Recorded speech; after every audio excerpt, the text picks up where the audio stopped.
તમને હજુ ઈમેલ લખતા નથી આવડતી? હે, પાક્કું? અલા, વિશ્વાસ નહીં થતો. ચિંતા ના કરતા, હું બેઠો છું ને, લહેડોતા ઈમેલ તો શીખી જ લઈએ.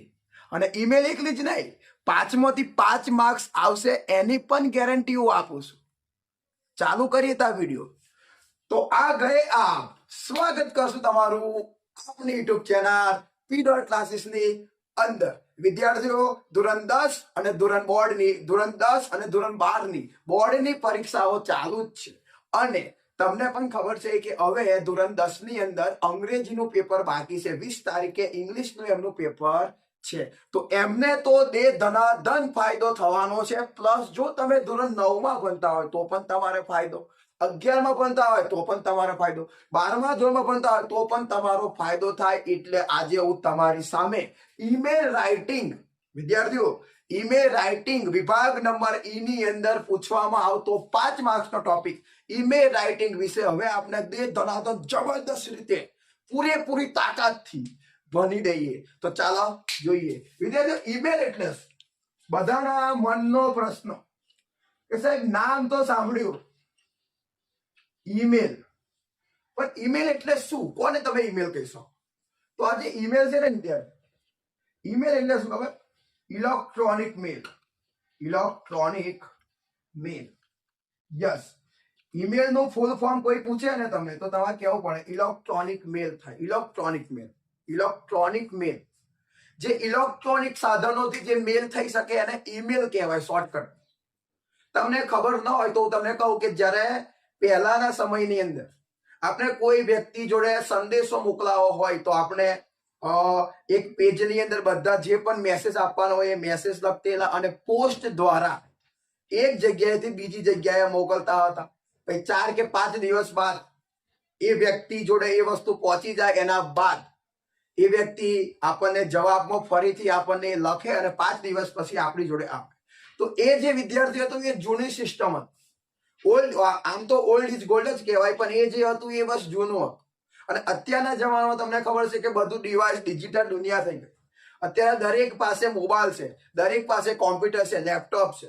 તો હવે તમે એક સેકન્ડની અંદર કોઈ પણ વ્યક્તિ જોડે કંઈ પણ મેસેજ કરવા માંગતા હોય તો તમે ઈમેલ દ્વારા, વોટ્સઅપ દ્વારા, ઇન્સ્ટાગ્રામ દ્વારા, સ્નેપચેટ દ્વારા, મેસેજ દ્વારા વાત કરી શકો છો. તો એવી જ એક ઈમેલ આવે. હવે જો તમારી વાત કરું તો તમને ખબર હશે કે તમે જોઈ શકો છો તમારી સામે છે કે જો એક આપણી પાસે એક મોબાઈલ છે અને આ મોબાઈલની અંદર તમને ખબર હોય તો મોબાઈલની અંદર એક એપ્લિકેશન આવે જેને કહેવાય જીમેલ. ચલો જીમેલને ઓપન કરો. તો તમે જુઓ કે જીમેલની અંદર તમે અહીંયા ક્લિક કરશો તો તમારી સામે કંઈક આ રીતે લખેલું આવે છે. તમે જોઈ શકો છો ફ્રોમ, ટુ અને સબ્જેક્ટ. હા વિદ્યાર્થીઓ, તમે કોઈ વ્યક્તિ જોડે કંઈક માહિતી, કંઈક ડોક્યુમેન્ટ મોકલવા માંગતા હોય તો તમારે શું કરવું?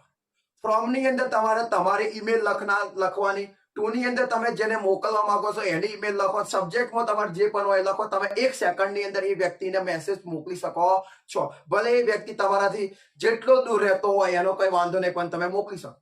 તો મોબાઈલની અંદર એજીટીસ વિદ્યાર્થીઓ આવે છે. જુઓ, ફ્રોમ આવે છે, ટુ આવે છે, સબ્જેક્ટ આવે છે, એક આખી સિસ્ટમ આવે છે. એવી અને એવી જ આ જ ક્વોલિટીની વિદ્યાર્થી તમારે તમારા પેપરની અંદર જે પેજ હોય એ પેજની અંદર આ રીતે તમારે ઈમેલ લખવાની રહેશે. તમે જો આ રીતે વ્યવસ્થિત ઈમેલ લખી દો તો તમને 5માંથી 5 માર્ક્સ મળી શકે છે. પણ એ જ પ્રોબ્લેમ છે કે વિદ્યાર્થીઓને ઈમેલ લખવી કઈ રીતે એ જ ખબર નહીં પડતી. કદાચ ખબર પડે તો કઈ કમ્પ્લીટ લખી ના શકે.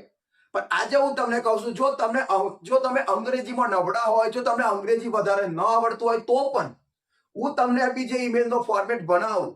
એ ફોર્મેટ પ્રમાણે તમે ચાલી જશો તો તમને ઈમેલમાંથી 5માંથી 5 તો નહીં પણ 5માંથી 3 માર્ક્સ તો 100% મળશે. એની ગેરંટી હું આપું છું.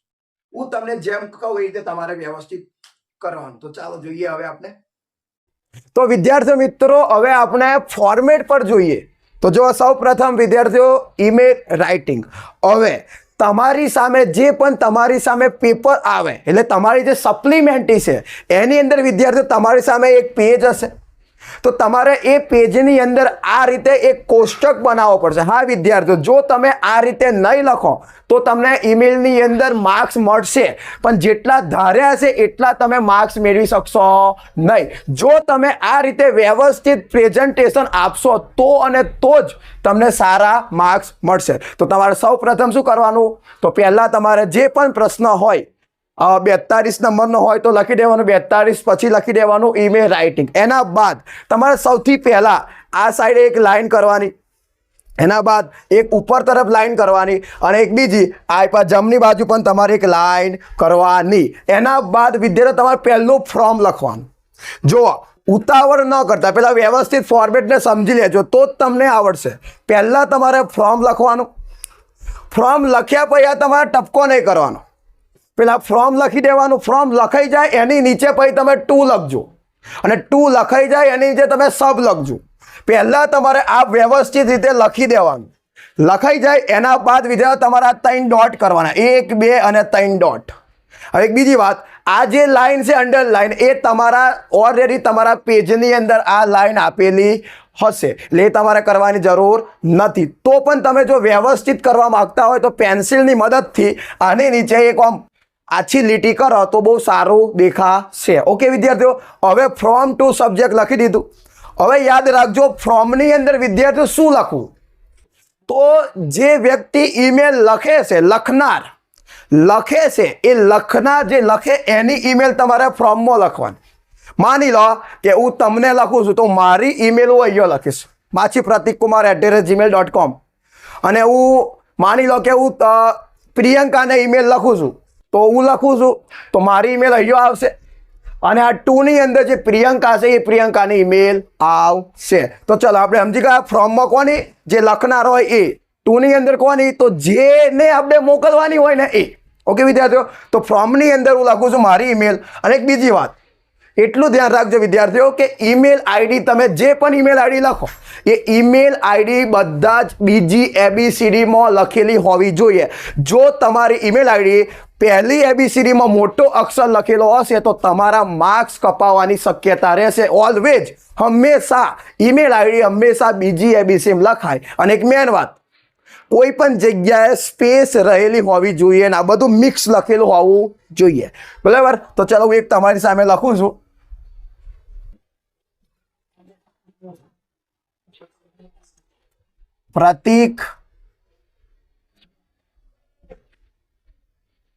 પ્રતીક કુમાર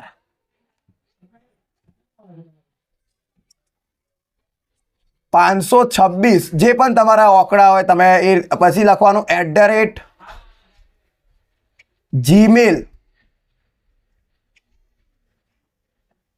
gmail.com.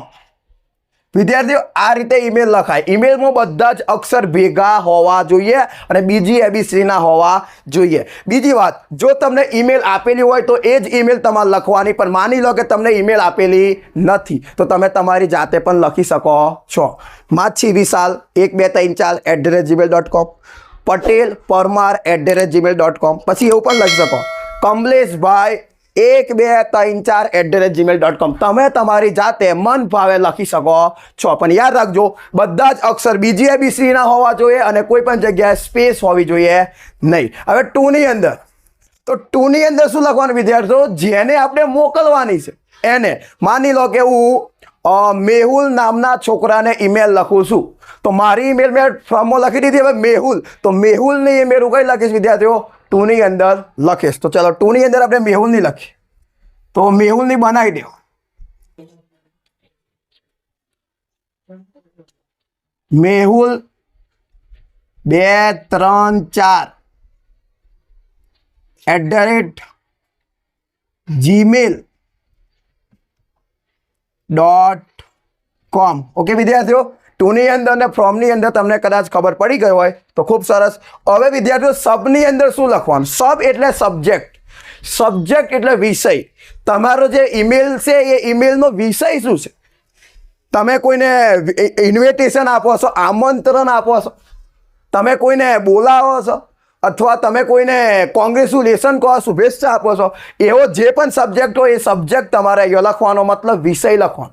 હવે માની લઉં એક વિષય બનાવું, તો એક્ઝામ્પલ તરીકે વિષય આપણે બનાવીએ છીએ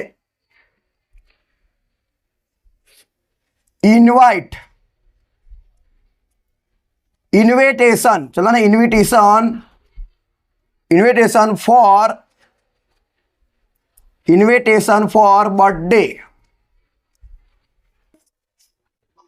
બર્થડે પાર્ટી, જન્મદિવસ પાર્ટીનું આમંત્રણ. હું મારા, માની લો કે મારો બર્થડે છે અને બર્થડે છે તો હું મારા કોઈ પણ ફ્રેન્ડને ઈમેલ દ્વારા કહી શકું કે આજે મારો બર્થડે છે, તો સાંજે 8 વાગે અહીંયા અમે પાર્ટી રાખી છે, તો હું તને આમંત્રણ આપું છું કે તું 8 વાગે પાર્ટીમાં આવી જશે. તો આ મારો થઈ ગયો સબ્જેક્ટ. ફ્રોમમાં મેં મારી લખી, ટુની અંદર મારા ભાઈબંધ જે હતો ફ્રેન્ડ હતું એની લખી, અને સબમાં શું લખ્યું વિદ્યાર્થીઓ? ઇન્વિટેશન.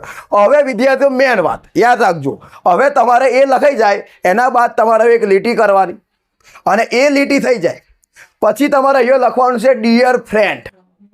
હવે સાંભળી લો, જો તમે તમારા ફ્રેન્ડને ઈમેલ લખતા હોય તો તમારે લખવાનું ડિયર ફ્રેન્ડ. તમારા સરને લખતા હોય તો તમારે લખવું પડે ડિયર સર. તમારા અંકલને તમે ઈમેલ લખતા હોય, તમારા કાકાને, તો તમારે લખવાનું ડિયર અંકલ. તમે તમારા પપ્પાને લખતા હોય તો તમારે લખવું પડે ડિયર ફાધર. મમ્મીને લખતા હોય તો લખવું પડે ડિયર મધર. ભાઈને લખતા હોય તો તમારે અહીંયા લખી દેવાનું ડિયર બ્રધર. અને બેનને લખતા હોય તો તમારે લખવાનું ડિયર સિસ્ટર. ઓકે, અને એના બાદ તમારે એક અલ્પ વિરામ કરવાનું ભૂલવાનું નથી. હવે મેન વાત, આટલું તો દરેકે દરેક યુટ્યુબર તમને આટલું તો ભણાવી જ દેશે. તમે કોઈ પણ જગ્યાએ જશો તો દરેકે દરેક ઇંગ્લિશ ટીચર તમને આટલું તો ભણાવી જ દેશે. પણ હવે આ યુટ્યુબ ચેનલ પર કંઈક નવું છે વિદ્યાર્થીઓ. જુઓ, હવે કેવું છે કે જે વિદ્યાર્થી અંગ્રેજીમાં હોશિયાર હોય ને એ વિદ્યાર્થી 100% ઈમેલ લખી શકે. એને બધું જ આવડતું હોય, એને ટેન્સ આવડતા હોય, એને બધું જ આવડે એટલે લખી શકે.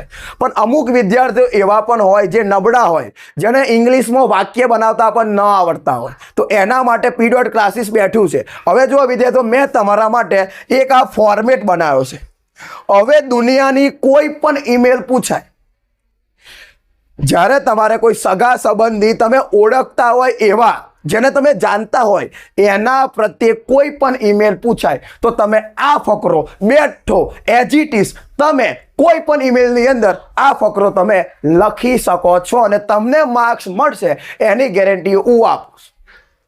કોઈ પણ ઈમેલ પૂછાય તો તમે આ ફોર્મેટ લખી શકો છો. હવે જે વિદ્યાર્થી કદાચ ન આવડતું હોય, માની લો કે પેપર છે અને એની આગલી નાઇટમાં જે વિદ્યાર્થી આ જે ફોર્મેટ છે આ ફોર્મેટ તૈયાર કરી દે, આટલો વાક્ય તૈયાર કરી દે, અને એ વિદ્યાર્થી જો બીજા દિવસ પેપરમાં લખીને આવે તો હું ગેરંટી આપું છું કે એને 5માંથી 4 માર્ક્સ તો અવશ્ય અને 100% એને 5માંથી 4 માર્ક્સ તો મળી શકે. એટલે જો ન કર્યો હોય તો આ ફોર્મેટ તમે કરીને જજો, તમારે ફાયદો થશે.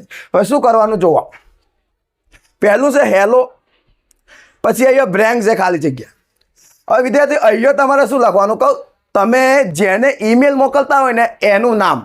માની લો તમારી બેન છે જેનું નામ છે તુલસી, તો તમારે લખવું પડે હેલો તુલસી. બીજું, માની લો તમે તમારા કાકાને ઈમેલ લખો છો, તમારા કાકાનું નામ છે રાજેશભાઈ, તો તમારે લખવાનું હેલો રાજેશભાઈ. જો તમે તમારા ફ્રેન્ડને ઈમેલ લખો છો, તમારા ફ્રેન્ડનું નામ છે વિશાલ, તો તમારે લખવું પડે હેલો વિશાલ. જેનું નામ હોય એનું લખવાનું. તો પ્રતિક માછી મેહુલને ઈમેલ લખે છે, એટલે વિદ્યાર્થી અહીંયા હું લખી દઉં છું મેહુલ, હેલો મેહુલ લખ્યું, હેલો મેહુલ. પછી તમારે આ વાક્ય એવું ને એવું જવાનું, હાવ આર યુ, તું કેમ છે? હેલો મેહુલ, તું કેમ છે? બીજું કે આઈ હોપ યુ આર વેલ, હું આશા રાખું છું કે તું સારો હશે. Okay, thank you for read my email, મારો ઈમેલ વાંચવા માટે તારો ખૂબ ખૂબ આભાર. ઓકે વિદ્યાર્થીઓ, I want to inform you, હું તને જાણકારી આપવા માંગુ છું that the purpose of my email is that. બરાબર, એટલે હું તને જાણકારી આપવા માંગુ છું કે મારો આ જે ઈમેલ છે ઈમેલ કયા સબ્જેક્ટ પર છે. ઓકે વિદ્યાર્થીઓ, તો તમારે શું લખવાનું, hello Mehul, how are you, તું કેમ છે?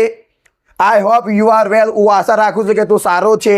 Thank you for read my email, મારો ઈમેલ વાંચવા માટે તારો ખૂબ ખૂબ આભાર. I want to inform you that the purpose of my email is that, ખાલી જગ્યા.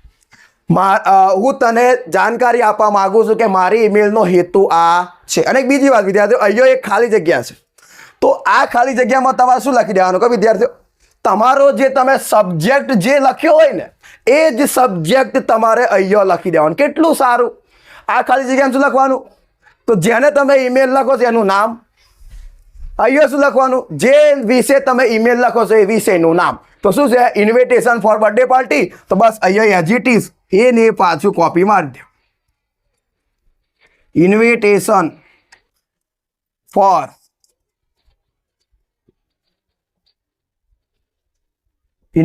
Four birthday party. ઓકે વિદ્યાર્થીઓ, આટલું તમારે એઝ ઇટ ઇઝ લખી દેવાનું. અને જો તમે આટલું વ્યવસ્થિત લખશો, આ ફકરો લખશો એટલે ઓટોમેટિક તમને 3 માર્ક્સ મળશે. યાદ રાખો, આ ફ્રોમ લખો ને એનો અડધો માર્ક્સ હોય, ટુ લખો એનો અડધો માર્ક્સ. અડધો અડધો કેટલા થયા? 1 થયો. તમે સબ લખો એનો અડધો માર્ક્સ. આ dear friend, dear brother, dear uncle, dear sister એ લખો એનો અડધો માર્ક્સ. 1 ને કેટલા થયા? 2 થયા. પહેલો ફકરો લખો એના તમને કેટલા માર્ક્સ મળે ખબર છે? 3. વચ્ચે એક ફકરો લખો એના તમને કેટલા મળે? 1 એટલે 4. અને છેલ્લે જે લખો એનો એક તમને કેટલો મળે? 5. એટલે થઈ ગયા ટોટલ માર્ક્સ. બરાબર વિદ્યાર્થીઓ? તો તમે આ ફકરો લખી શકો છો. હવે વિદ્યાર્થીઓ જુઓ, હવે તમારે આ ફકરો લખાઈ જાય એના બાદ મેં તમારા માટે લખ્યું એ જાતે ફકરો લખો. હવે એક વાત છે, તમારે અહીંયા પોતાની ભાષામાં થોડું ઘણું મિનિમમ, વધારે નહીં કહેતો, 4 કે 5 વાક્યનો એક ફકરો તો તમારે અહીંયા બનાવવો જ પડે. જો તમને ન આવડતું તમે પેપરમાં બેઠો લખી દો તો પણ ચાલે આમ તો, પણ તમારે અહીંયા 4 કે 5 વાક્ય તો લખવાનું છે. એક વાત યાદ રાખજો, ઈમેલના 5 માર્ક્સ છે તો તમારી જે સપ્લિમેન્ટરી હોય ને એનું આખું પેજ ઉપરથી છેક નીચે સુધી આખું પેજ ભરાઈ જવું જોઈએ. જો તમે આખું પેજ લખશો તો તમને 5 માર્ક્સ મળવાની 100% સંભાવના રહેશે, પણ તમારે આખું પેજ લખવું પડે. ઓકે વિદ્યાર્થીઓ? તો આ લખાઈ જાય પછી તમારે એક ફકરો પોતાની જાતે લખવાનો. હવે એ લખાઈ જાય એના બાદ તમારે એક લીટીને એમને એમ જવા દેવાની. એક લીટી તમે છોડી દેશો, ડઝન્ટ મેટર. બરાબર? એ લીટી છોડાઈ જાય પછી તમારે આ વાક્ય પરફેક્ટ પધરાઈ જ દેવાનું. કોઈ પણ ઈમેલ પૂછાય આ વાક્ય તમારે લખી દેવાનું. શું છે? એકવાર વાંચીએ જ ખરા. Give my regards to your mother and father. તારા માતા અને પિતાને મારા વંદન આપજે. તારા મમ્મી પપ્પાને મારા વંદન આપજે. આ વાક્ય તમારે લખી દેવાનું. એ લખાઈ જાય વિદ્યાર્થીઓ પછી એના બાદ તમારે એક લીટી ફરી છોડી દેવાની. અને ઈમેલ લખવા છો તો જે તમારું પેજ હોય એ પેજની ડાબી બાજુ, જો તમે ડાબી બાજુ લખવા માંગતા હોય તો લખો, અથવા જો તમારે આ વસ્તુ જમણી બાજુ લખો તો પણ ચાલશે, પણ મેં ડાબી બાજુ રાખ્યું છે. આટલું તમારે લખવાનું છે.